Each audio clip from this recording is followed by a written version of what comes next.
Bonjour et bienvenue dans cette nouvelle vidéo où aujourd'hui nous allons apprendre à modifier ces photos sur l'iPad.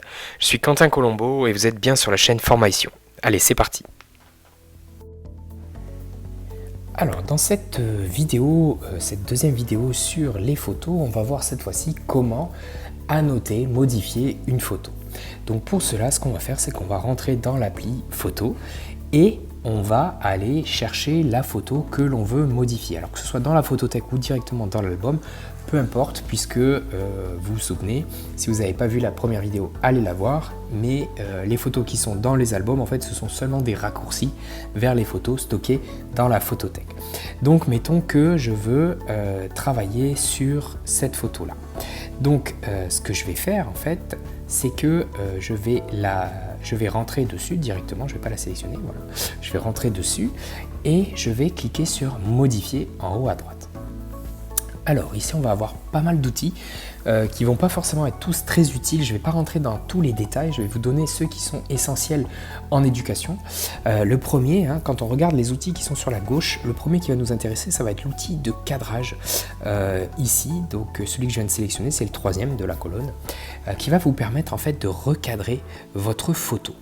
Et donc en déplaçant les petites encoches, les petits carrés sur le côté, vous allez pouvoir rogner, c'est l'outil de rognage en fait, tout simplement de votre photo. Donc une fois que vous avez rogné votre photo, vous avez la possibilité d'utiliser les outils de rotation qui sont en haut à côté d'annuler, ainsi que les outils de symétrie. Voilà, donc après à vous de voir en fonction de. À partir de là, nous ce qui va nous intéresser, c'est que donc j'appuie sur OK pour valider ma photo. Maintenant, ce qui va nous intéresser, c'est si on regarde les autres outils sur le côté, vous avez tout un tas d'outils qui sont liés au filtre. À vous de voir, de les utiliser, etc. Je vous avoue que en éduc, je m'en sers très peu. Moi, celui qui va vraiment m'intéresser, ce sont les 3 points qui sont à côté de revenir, en haut à droite. Et là, vous allez avoir annoter. Alors peut-être que au-dessus d'annoter, vous avez pas forcément les mêmes options que moi. Vous voyez que PS Express, Annotable, Sketch et plus, en fait ce sont des applications tierces que j'ai téléchargées et qui me proposent, qui intègrent des fonctionnalités directement dans l'application photo. Mais peut-être que vous ne les avez pas, donc c'est pas grave, ne vous inquiétez pas si vous les avez pas. Si vous les voulez, il vous faut télécharger ces applications-là. Donc on va cliquer sur Annoter. Et là, en fait, on va ouvrir l'outil d'annotation qui va nous permettre de venir travailler une photo. Alors, vous voyez qu'on a des outils manuscrits. Donc là, c'est très bien si par exemple vous combinez avec une utilisation du stylet, mais vous n'êtes pas obligé. En revanche, ce qui va être aussi intéressant, c'est que vous pouvez appuyer sur le petit plus. Et là, vous avez la possibilité de rajouter du texte, une signature, un effet loupe ou des formes. Et donc là vraiment c'est plutôt pratique. Alors ce que je vais faire, c'est que je vais sélectionner ma couleur rouge pour que vous puissiez voir et je vais insérer une flèche. Et là vous voyez que voilà, j'insère ma flèche et ce que je vais faire, c'est que je vais compléter en plus cette forme là avec un petit outil texte. Et donc ce petit outil texte, par défaut il est noir.